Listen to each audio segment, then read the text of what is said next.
Hello everyone, আসসালামু আলাইকুম। Welcome জানাচ্ছি আমার নতুন আরেকটি ভিডিওতে। আজকে খুব সকাল সকাল বেরিয়ে পড়লাম ওয়ারশোর উদ্দেশ্যে।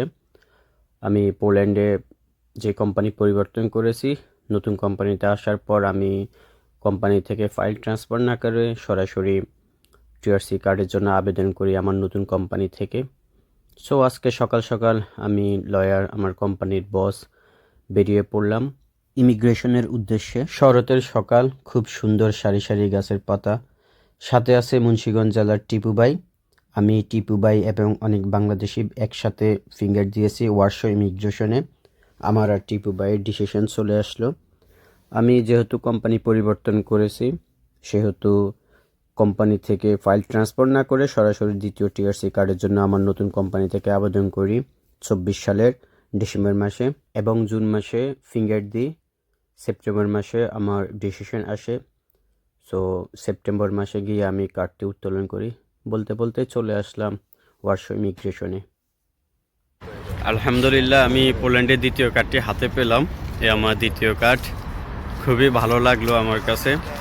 সকাল সকাল এসে কার্ডটি নিলাম এবং আমার সাথে টিপু ভাই আছে, আমরা একসাথে ফিঙ্গার দিয়েছি। টিপু ভাইও কার্ড একসাথে, ডিসিশন একসাথে কার্ড তুলতে আসলাম। এখন ইমিগ্রেশনের কাছে আছে, তো লয়ার ভিতরে আছে, একটু কাজ আছে। আমরা আজকে লয়ার সহ আসছে আমাদের সাথে, খুবই ভালো লাগলো। সবাই দোয়া করবেন। টিপু ভাই বলেন, কার্ড পাওয়ার পর কেমন লাগতেছে? আলহামদুলিল্লাহ ভাই, আজকে অনেক ভালো লাগতেছে। ইউরোপের একটা কার্ড পাওয়া মানে সোনার হরিণ পাওয়া। সবাই দোয়া করবেন আমাদের জন্য। আচ্ছা, আর টিপু ভাইয়ের কোম্পানি আর আমাদের কোম্পানি ভিন্ন, কিন্তু আমরা একই লয়ারের মাধ্যমে কাট করি। সো আজকেও একটু ঠান্ডা পড়তেছে, ভালোই ঠান্ডা ওয়ারশোতে। তো এখন আমরা আবার ব্যাক করব বাসায়। টিআরসি কার্ডটি হাতে আসার পর সত্যি ভালো লাগলো, আনন্দিত হলাম।